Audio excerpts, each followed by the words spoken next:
Grafomano utopija. Dar vienas laiškas sielos analitikui.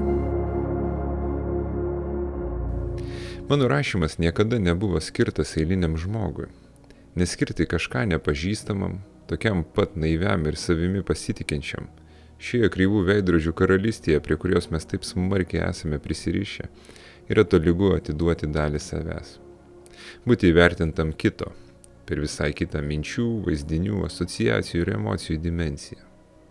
Mes visi priversti vertinti, būtent priversti, tarsi turime tam pareigą. Kartais atrodytų visai nevalinga, tačiau pareiga.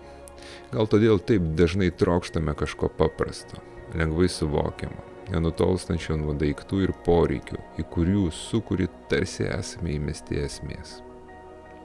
Kiek daug žmonių nėra pajėgų suprasti kažką daugiau, kas nesusiję su pastarųjų instinktų ir primestų poreikių tenkinimu.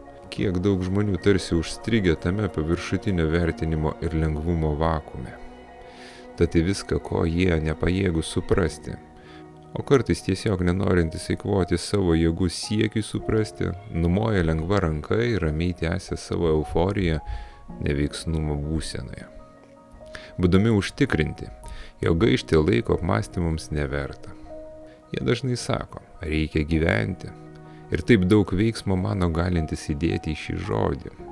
Tačiau atėjus reikalui pasiaiškinti, ką pastarieji turintis galvoje, vargiai išgirsime kažką prasmingo ir stipriai besiskiriančio nuo kitų gyvūnų egzistencijos apibūdinimo. Jeigu tik kiti primatų atstovai galėtų kalbėti. Kalbėjimas, žodis, ta dovana, kaip jiems patiems atrodo. Juos tarsi išlaisvina iš tamsos, tarsi jie tą žodį užtarnavo ir dabar turi pilną teisę drabstytis, o kartais tik dangstytis už žodžio šydo. Štai kodėl mano laiškai niekada nebuvo skirti žmogui. Bent jau tam žmogui, kuriam taip paprasta vertinti viską, ką mato ir girdi. Tokiam žmogui, kuris pasikliauja tik savo beždžioniška prigimtimi ir jos jutimais, kuris niekada negali net prisileisti minties apie jausmą, kuris galbūt ne kartą beldėsi į jo krūtinę. Tačiau kas kart sustodavo jau atsitrenkęs iš šiurkščiais šeriais apaugusią odą. Sustabarėjęs kūnas negali atlikti grakštaus judesio, o sustabarėjęs protas puoselėti minties polėkio. Tad kas tas sielos analitikas? Paprastas dalykas.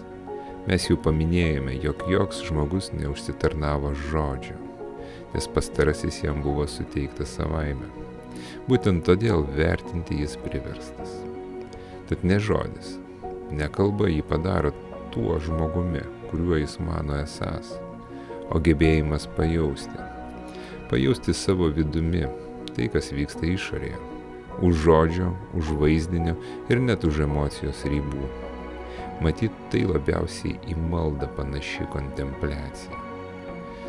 Štai tas, kuris geba tam atsiverti ir tai išgyventi, jis ir yra tas mano sielos analitikas.